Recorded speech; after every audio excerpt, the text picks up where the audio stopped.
আসসালামু আলাইকুম। এটিএন বাংলা সংবাদে সবাইকে স্বাগত জানাচ্ছি। ফিরোজ তুহা। শুরুতেই বিআরবি কেবলস সংবাদ শিরোনাম। ইরানের প্রাচীন সভ্যতা চিরতরে নির্মূলের হুমকি ট্রাম্পের। বাংলাদেশ সময় বুধবার ভোর 6টায় শেষ হচ্ছে আলটিমেটাম। জীবন দিয়ে সার্বভৌমত্ব রক্ষার অঙ্গীকার পেজেশকিয়ানের। বিসিবির নির্বাচিত কমিটি ভেঙে দিল এনএসসি। 1.5 বছরের দুর্নীতি তদন্ত করে দেখবে 11 সদস্যের অ্যাডহক কমিটি। সভাপতির দায়িত্ব নিয়ে জানালেন তামিম। জুলাই অভ্যুত্থানে হত্যা চেষ্টা মামলায় সাবেক স্পিকার ডক্টর শিরিন শারমিন কারাগারে। গুমকে মানবতা বিরোধী অপরাধ অন্তর্ভুক্ত করে সংসদে ট্রাইব্যুনাল আইনের সংশোধনী পাশ। এবং গণভোটের রায় বাস্তবায়ন ও জ্বালানি সংকট নিরসনের দাবিতে 11 দলীয় ঐক্যজোটের 4 দিনের কর্মসূচি ঘোষণা। রায় বাস্তবায়ন না হওয়া পর্যন্ত আন্দোলনের হুঁশিয়ারি। নির্বাচন নিয়ে অভিযোগ প্রমাণিত হওয়ায় আমিনুল ইসলাম বুলবুলের নেতৃত্বাধীন বাংলাদেশ ক্রিকেট বোর্ডের কমিটি ভেঙে দিয়ে আহ্বায়ক কমিটি গঠন করেছে জাতীয় ক্রীড়া পরিষদ এনএসসি। সেই সঙ্গে তামিম ইকবালকে সভাপতি করে 11 সদস্যের একটি আহ্বায়ক কমিটিও গঠন করেছে এনএসসি। বিকেলে সংবাদ সম্মেলনে এমনটাই জানান এনএসসি পরিচালক ক্রীড়া আমিনুল ইসলাম। পরকারমান জানাচ্ছেন বিস্তারিত। জাতীয় ক্রীড়া পরিষদ গঠিত তদন্ত কমিটির পর্যালোচনায় বাংলাদেশ ক্রিকেট বোর্ডের নির্বাচনে কারচুপি ও অনিয়ম পাওয়া গেছে দাবি করে বোর্ড ভেঙে দিয়েছে এনএসসি। ইমপ্লয়েড থাকে আমাদের। বিকেলে এক সংবাদ সম্মেলনে এমনটি জানানো হয়। বিসিবির নির্বাচন প্রক্রিয়ায় উল্লেখযোগ্য পরিমাণ দুর্বলতা ও অনিয়ম ছিল। সেই প্রেক্ষিতে এনএসসি ইতিমধ্যে আইসিসির কাছে ইমেল পাঠিয়েছে। সেই ইমেলে কমিটি ভেঙে দেওয়ার সিদ্ধান্তের কথাও রয়েছে বলে জানান এনএসসির পরিচালক ক্রীড়া আমিনুল ইহসান। স্বচ্ছতার সাথে কমিটি গঠন করা হয়েছে, কমিটি রিপোর্ট দিয়েছে এবং ওই রিপোর্টকে যথাযথভাবে পর্যালোচনা করেই আইনি কাঠামোর ভিতরে থেকে নতুন কমিটি গঠন করা হয়েছে। সুতরাং এই সিদ্ধান্তটি আশা করি অবশ্যই বলবৎ থাকবে। জাতীয় দলের সাবেক অধিনায়ক তামিম ইকবালের নেতৃত্বে 11 সদস্যের আহ্বায়ক কমিটি গঠন করে আপাতত চলবে বোর্ডের কার্যক্রম। গঠিত আহ্বায়ক কমিটি 3 মাসের মধ্যে নির্বাচিত কমিটি উপহার দিতে বাধ্য থাকবে। অর্থাৎ আগামী জুন মাসে হবে বিসিবির নির্বাচন। অনেকগুলো সুপারিশ এসেছে অ্যাডহক কমিটি, ওগুলোকে বিবেচনায় নিয়ে যতদূর সম্ভব বাস্তবায়ন করে একটা স্বচ্ছ নির্বাচন উপহার দিবে আমরা আশা করি। গত অক্টোবর মাসে বিতর্কিত এক নির্বাচনে সভাপতি নির্বাচিত হন আমিনুল ইসলাম বুলবুল। নির্বাচনে অনিয়ম ও অস্বচ্ছতা খতিয়ে দেখতে এনএসসি তদন্ত কমিটি গঠন করার পর 7 জন পরিচালক পদত্যাগ করেন। এবার পুরো কমিটি ভেঙে দিল এনএসসি। পরাগামান, এটিএন বাংলা, ঢাকা। অন্তর্বর্তী সরকারের 1.5 বছরের দুর্নীতি তদন্ত করে দেখবে 11 সদস্যের অ্যাডহক কমিটি। মঙ্গলবার সভাপতির দায়িত্ব নিয়ে এমন কথা জানালেন তামিম ইকবাল। বলেন, এই সময়ে অনেক পিছিয়ে গেছে দেশের ক্রিকেট, সেই সাথে ক্ষুণ্ণ হয়েছে টাইগারদের সুনাম, যা ফিরিয়ে আনতে চেষ্টা করবে অ্যাডহক কমিটি। এই লাস্ট 1-1.5 বছরের যে রেপুটেশন ড্যামেজ হয়েছে বাংলাদেশের ক্রিকেটের, এই ক্রিকেটের রেপুটেশনটা ঠিক করা হলো আমাদের সবচেয়ে ইম্পর্টেন্ট। আমাদেরকে একটা দায়িত্ব দিয়ে আনা হয়েছে যে free and fair election held করা 3 মাসের মধ্যে। আমরা এটা যে আমাদেরকে যে দায়িত্ব দেওয়া হয়েছে, আমরা এই দায়িত্বটা যতটা অনেস্টি ভাবে আমরা এই জিনিসটা করতে পারি। জুলাই অভ্যুত্থানে লালবাগ থানার হত্যা চেষ্টা মামলায় সাবেক স্পিকার ডক্টর শিরিন শারমিন চৌধুরীকে কারাগারে পাঠানোর নির্দেশ দিয়েছেন আদালত। মামলার তদন্তকারী কর্মকর্তা 2 দিনের রিমান্ড চাইলে আদালত তা না মঞ্জুর করে এই আদেশ দেন। এর আগে গোয়েন্দা জেলায় থেকে দুপুরের দিকে তাকে আদালতে নেওয়া হয়। সোমবার রাতে তাকে রাজধানীর ধানমন্ডির বাসা থেকে গ্রেফতার করে ডিবি পুলিশ। রিপোর্ট করছেন তৌহিদুর রহমান তুহি। কড়া নিরাপত্তায় সাবেক স্পিকার ডক্টর শিরিন শারমিন চৌধুরীকে আদালতে হাজির করে গোয়েন্দা পুলিশ।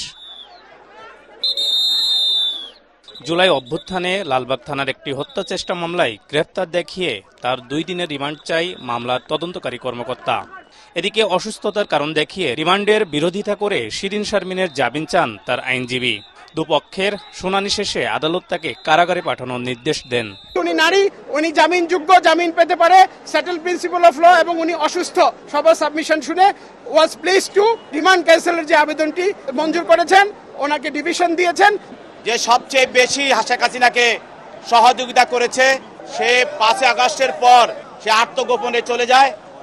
তাকে সেই আত্মগোপন অবস্থা থেকে পুলিশ গ্রেপ্তার করে, রিমান্ডে না দিয়ে, এবং তার যে জামিন চাওয়া হয়েছিল দরখাস্ত নামঞ্জুর করেন। সরকার পক্ষে যে রিমান্ড দরখাস্ত সেটাও নামঞ্জুর করা হয় এবং তাকে সিডব্লিউ মূলে জেল হাজতে প্রেরণ করা হয়।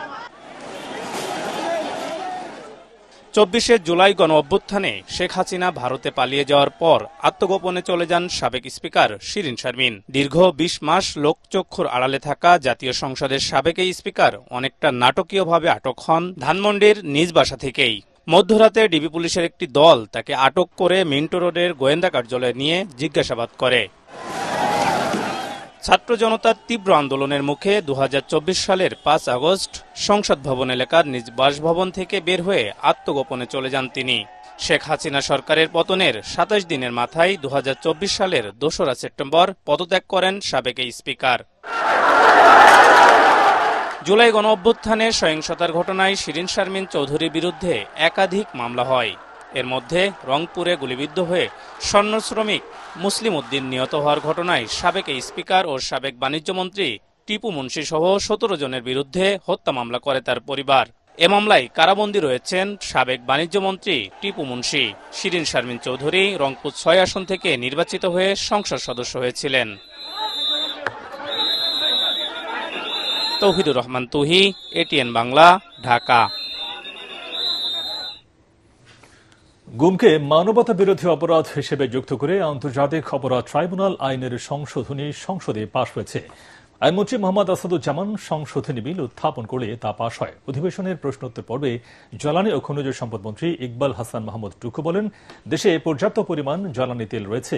গত 1 মাসে অবৈধভাবে মজুত করা 40 লাখ মেট্রিক টন জ্বালানি উদ্ধার করা হয়েছে বলেও জানান তিনি। বিস্তারিত জানাচ্ছেন ইয়াসিন রানা।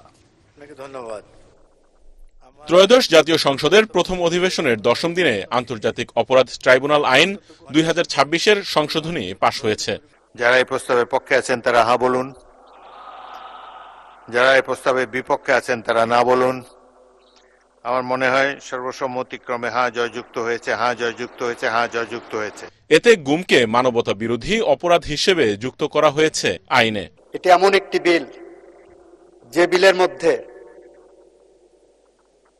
ক্রাইম এগেইনস্ট হিউম্যানিটির ডেফিনেশনের মধ্যে গুমকে অন্তর্ভুক্ত করা হয়েছে। এটি এমন একটি বিল যে বিলের মাধ্যমে আমরা আন্তর্জাতিক অপরাধ ট্রাইব্যুনালে গুমের বিচারকে সঠিক পথে নিয়ে যাওয়ার জন্য আমরা গুমকে একটি মানবতা বিরোধী অপরাধ হিসেবে ডিফাইন করেছি। সেই কারণে মাননীয় স্পিকার, যারা গুমের আইন নিয়ে আমরা গুম চাচ্ছি না, গুমের বিচার চাচ্ছি না বলছেন, তাদের জন্য বলছি এই আইনটা ভালো করে পড়ে দেখবেন। এছাড়া এক প্রশ্নের জবাবে খনিজ সম্পদ ও জ্বালানি মন্ত্রী ইকবাল হাসান মাহমুদ টুকু বলেন, জ্বালানি তেলের পর্যাপ্ত মজুত রয়েছে। দাম বৃদ্ধির প্রয়োজন হলে মন্ত্রিসভায় আলোচনার পর সিদ্ধান্ত নেওয়া হবে।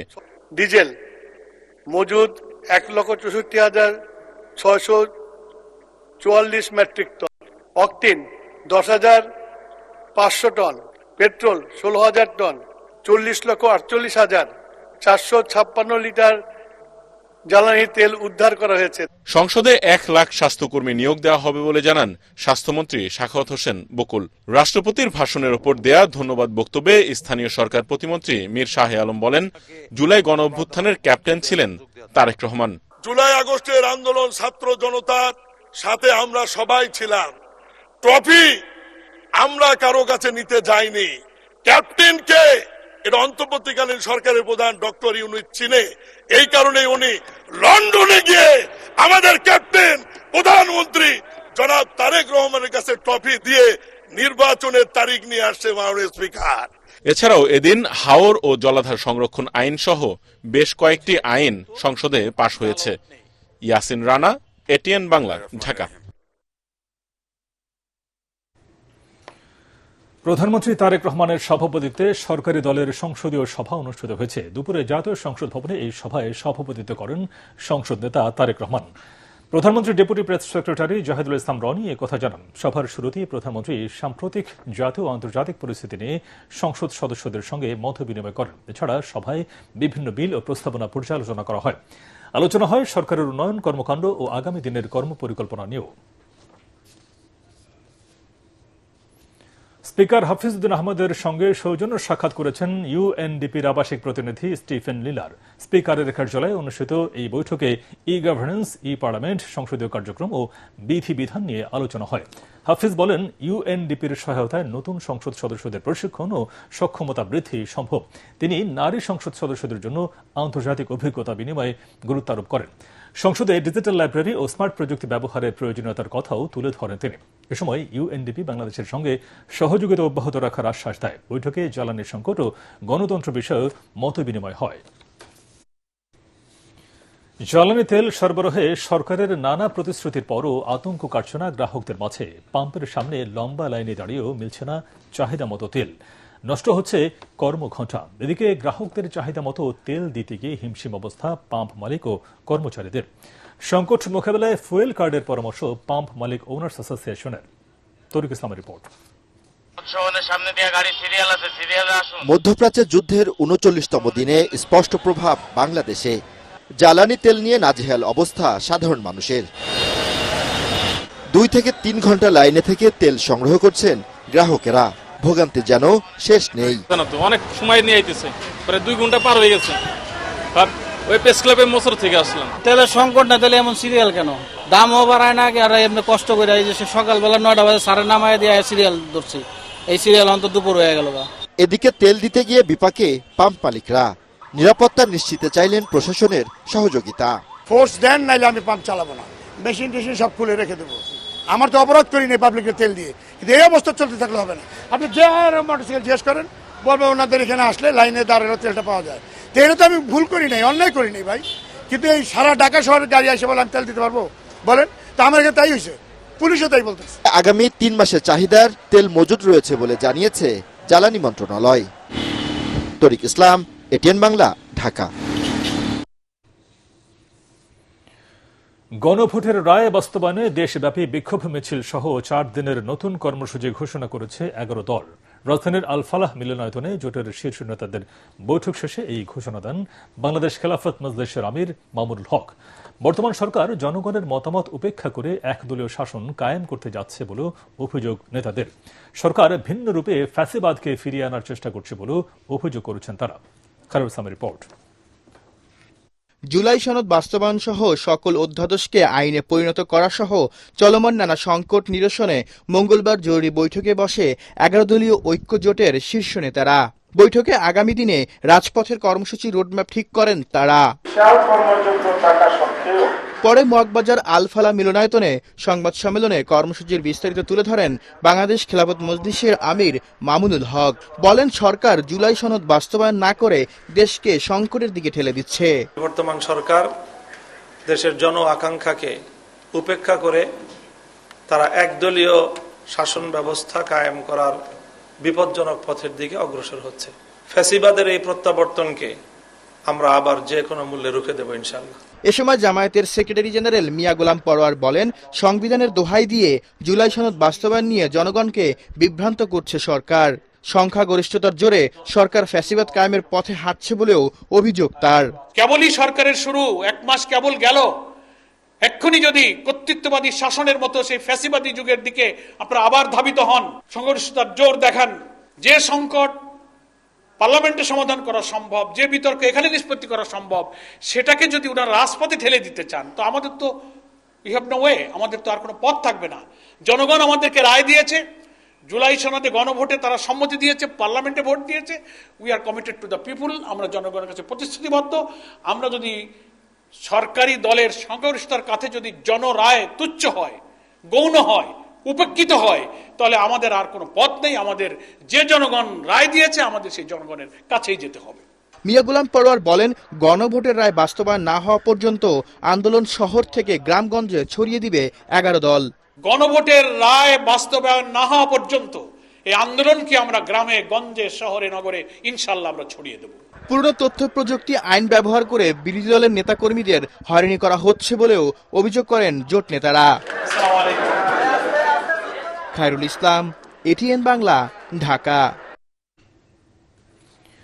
গণভোটের জন রায়কে উপেক্ষা করার সুযোগ জাতীয় সংসদের নেই। জুলাই সনদ কতটুকু বাস্তবায়ন হয় তার উপর গণতন্ত্রের ভবিষ্যৎ নির্ভর করছে। রাজধানীর সেটআপ মিলনায়তনে জুলাই সনদ নিয়ে সুশাসনের জন্য নাগরিক সুজনের গোলটেবিল বৈঠকে আলোচকরা এসব কথা বলেন। তারা জানান, সংবিধান সংস্কার যেভাবে সংশোধনীতে রূপান্তর করা হচ্ছে তাতে বিষয়টি আইনি ঝুঁকিতে পড়বে। হুমায়ুন চিশতির রিপোর্ট। জুলাই সনদ বাস্তবায়ন নিয়ে সুজনের গোলটেবিল বৈঠকে আলোচকরা বলেন, গণভোটে প্রায় ৭০% ভোটার সংস্কারের পক্ষে রায় দিয়েছে। জনগণের এই রায়কে উপেক্ষা করার কোনো সুযোগ নেই। গণভোটের মাধ্যমে যেই রায় দিয়েছে সেই রায় পালন করা সংসদের জন্য বাধ্যতামূলক। যেভাবে করে সংবিধান সংশোধনের মাধ্যমে যে সংস্কার করার চেষ্টা করা হচ্ছে, এটা কিন্তু ডেফিনেটলি একটি আইনি ঝুঁকিতে পড়ে যাবে। সংবিধান সংস্কার ও জুলাই সনদ বাস্তবায়ন নিয়ে সরকার টালবাহানা করছে বলে মন্তব্য করেন আলোচকরা। নিজেদের টিকে থাকার স্বার্থেই বিএনপি সনদ বাস্তবায়ন করবে বলে মনে করেন তারা। সুজনের প্রধান নির্বাহী বদিউল আলম মজুমদার বলেন, বিএনপি যেন সেই পুরনো ফ্যাসিস্টদের পথেই হাঁটছে। প্রত্যেকটা রাজনৈতিক দলকে, সিভিল সোসাইটিকে এই প্রশ্নটা করতে হবে যে আমরা কি আবারও সেই একই ভুল করব কিনা। বিএনপির নিজস্ব রাজনৈতিক স্বার্থে, তার নিজের টিকে থাকার স্বার্থে জুলাই সনদ বাস্তবায়ন তার নিজের জন্য অপরিহার্য। ইন্টারপ্রেটার অফ দি লস, তাদের ভিতরে যদি স্বাধীনতা, ইন্ডিপেন্ডেন্স না থাকে, তাহলে আজকে যারা ক্ষমতায় আছেন তারা চিরন্তনভাবে তো কেউই ক্ষমতায় থাকে না, তাদেরও একদিন একটা অসুবিধায় পড়তে হবে। সাবেক বিচারপতি এম এ মতিন বলেন, লিখিত সংবিধান কখনোই সংস্কার করা যায় না। তবে গণ অভ্যুত্থানের পর প্রচলিত সংবিধান বাতিল হয়ে অলিখিত সংবিধানে পরিণত হয়। লিখিত সংবিধান সংস্কার হয় না, এটা হচ্ছে লিখিত সংবিধানের যে পদ্ধতি আছে, অর্থাৎ 142, ওইটার আন্ডারেই হতে হবে। এটা হচ্ছে অ্যামেন্ডমেন্ট। জনগণের মতামতের গুরুত্ব দিতে না পারলে কোনো রাজনৈতিক দল গণতান্ত্রিক দল হতে পারে না বলেও মন্তব্য করেন আলোচকরা। মূল জিনিসগুলি আসলে করবে না, ওই নোট অফ ডিসেন্টের এই। হুমায়ুন চিশতি, এটিএন বাংলা, ঢাকা। 3 দিনের সফরে ভারতের দিল্লিতে পৌঁছেছেন পররাষ্ট্রমন্ত্রী খলিলুর রহমান ও প্রধানমন্ত্রীর পররাষ্ট্র বিষয়ক উপদেষ্টা হুমায়ুন কবির। সন্ধ্যায় দিল্লির ইন্দিরা গান্ধী আন্তর্জাতিক বিমানবন্দরে তারা পৌঁছলে ভারতের পররাষ্ট্র মন্ত্রণালয়ের শীর্ষ কর্মকর্তারা তাদের স্বাগত জানান। এই সফরে ভারত বাংলাদেশ দ্বিপক্ষীয় সম্পর্ক সহ নানা বিষয়ে ভারতের পররাষ্ট্রমন্ত্রী এস জয়শঙ্করের সঙ্গে আলোচনা করবেন তারা। এর পাশাপাশি দেশটির জাতীয় নিরাপত্তা উপদেষ্টা অজিত দোভাল, বাণিজ্যমন্ত্রী পীযূষ গোয়েল এবং পেট্রোলিয়াম ও প্রাকৃতিক গ্যাস বিষয়ক মন্ত্রী হরদীপ সিং পুরীর সঙ্গেও বৈঠকের কথা রয়েছে।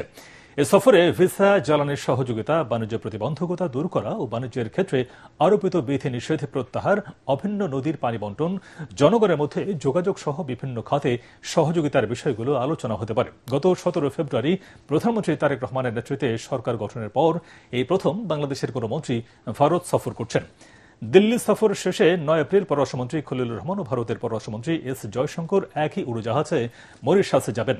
11 ও 12 এপ্রিল মরিশাসের রাজধানী পোর্ট লুইসে ইন্ডিয়ান ওশান কনফারেন্সে যোগ দেবেন তারা। স্বাস্থ্যসেবার মান উন্নয়নে আইন শৃঙ্খলা বাহিনী, পরিবেশ ও স্বাস্থ্য মন্ত্রণালয়কে একসাথে কাজ করার আহ্বান জানিয়েছেন স্বাস্থ্যমন্ত্রী সরদার মোহাম্মদ সাখাওয়াত হোসেন বকুল। বিশ্ব স্বাস্থ্য দিবস উপলক্ষে রাজধানীর শাহবাগে আবু সাইদ কনভেনশন হলে আয়োজিত আলোচনা সভায় তিনি বলেন, অনেক ওষুধ কোম্পানি তাদের উৎপাদিত ওষুধে সঠিক উপাদান ব্যবহার করে না, যা নীতি নৈতিকতার বাইরে। তাই জনগণের স্বাস্থ্যসেবার মান উন্নয়নে সবাইকে নীতি নৈতিকতা মেনে চলার নির্দেশ দেন তিনি। আমার দেশের প্রেক্ষাপটে আমরা যদি একটা সরল রেখায় 3টা গোষ্ঠী যদি একত্রিত না হতে পারি, নিজের এথিক্স নিয়ে, মেডিকেল এথিক্সকে নিয়ে সামনে, তাহলে আমরা এই স্বাস্থ্য দিবস পালন করতে পারবো, উন্নতি কতটুকু করতে পারবো, I have the doubts for that. Pubali bank বাণিজ্য সংবাদ।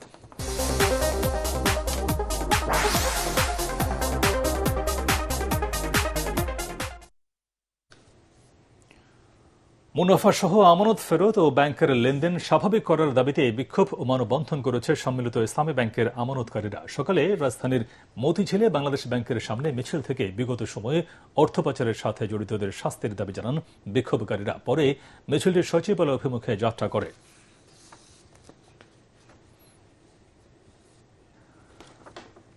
এটিএন বাংলার সিনিয়র ভিডিও এডিটর নূরে আলম প্রিন্স, সাবেক হেড পেইন্টার রুহুল আমিন এবং অফিস সহকারী শাহজাহান আহমেদ ও শাহজালালের মৃত্যুতে দোয়া মাহফিল অনুষ্ঠিত হয়েছে। রাজধানীর কারওয়ান বাজারের ওয়াসা ভবনের A10 বাংলার অফিসে এই দোয়ার আয়োজন করা হয়। এই সময় উপস্থিত ছিলেন A10 বাংলার অনুষ্ঠান বিভাগের সিনিয়র উপদেষ্টা নওয়াজেশ আলী খান, সম্প্রচার বিভাগের উপদেষ্টা তাশেক আহমেদ সহ A10 বাংলার পরিবারের অনেকেই।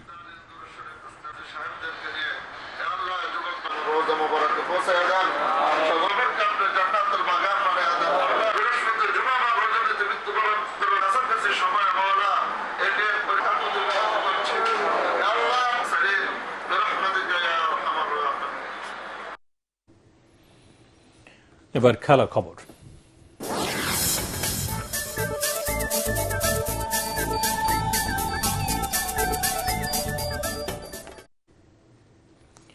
ফিফা র্যাঙ্কিংয়ে 29 ধাপ পিছিয়ে থাকা সান মেরিনোর বিপক্ষে আন্তর্জাতিক প্রীতি ম্যাচ খেলবে বাংলাদেশ ফুটবল দল। আগামী 5 জুন সান মেরিনোতে মুখোমুখি হবে এই দু দল। এক সংবাদ বিজ্ঞপ্তিতে এই কথা জানিয়েছে বাংলাদেশ ফুটবল ফেডারেশন। ইউরোপের কোন দেশের বিপক্ষে এটি হবে লাল সবুজের দলের প্রথম কোনো ম্যাচ।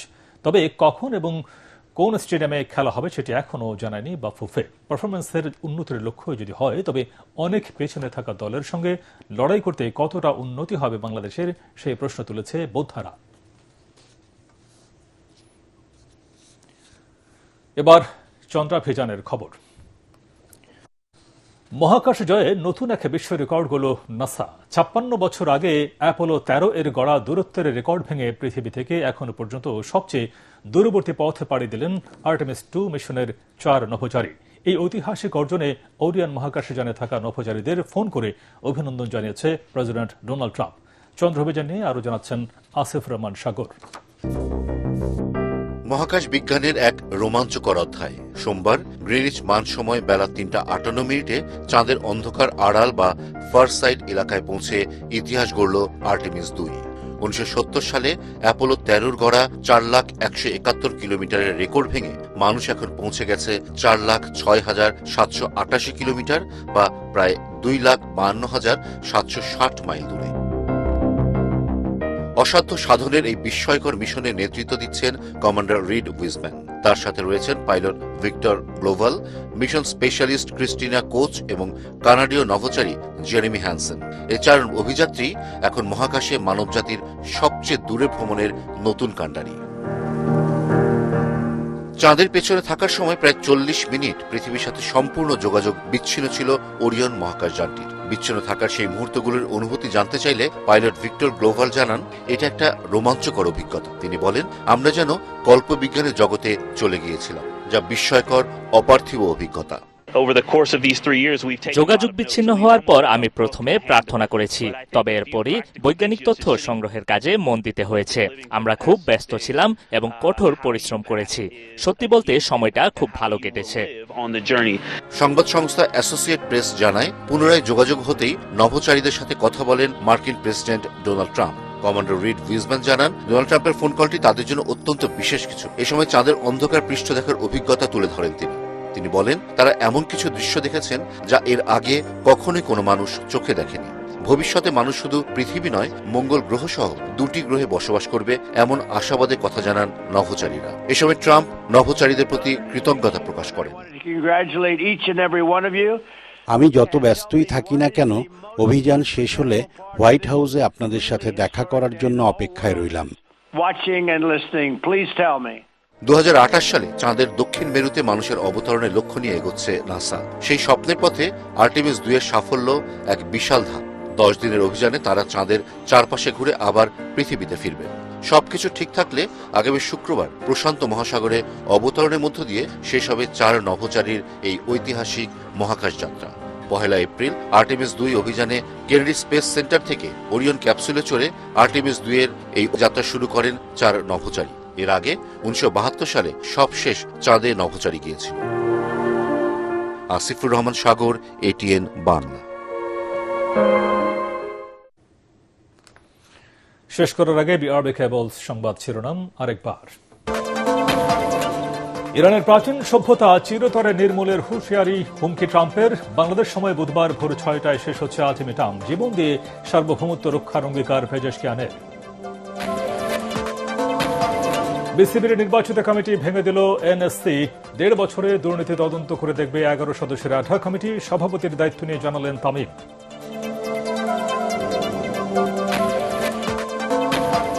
জুলাই অভ্যুত্থানে হত্যা চেষ্টা মামলায় সাবেক স্পিকার ডক্টর শিরিন শারমিন কারাগারে গুমকে মানবতা বিরোধী অপরাধ অন্তর্ভুক্ত করে সংসদে ট্রাইব্যুনাল আইনের সংশোধনী পাশ। এবং গণভোটের রায় বাস্তবায়ন ও জ্বালানি সংকট নিরসনের দাবিতে 11 দলীয় ঐক্যজোটের 4 দিনের কর্মসূচি ঘোষণা, রায় বাস্তবায়ন না হওয়া পর্যন্ত আন্দোলনের হুঁশিয়ারি। পরবর্তী সংবাদ দেখার আমন্ত্রণ জানিয়ে এখনকার মতো শেষ করছি। আর ATN বাংলা সংবাদ ইউটিউবে দেখে ব্রাউজ করুন, youtube/ATN বাংলা নিউজ। ধন্যবাদ।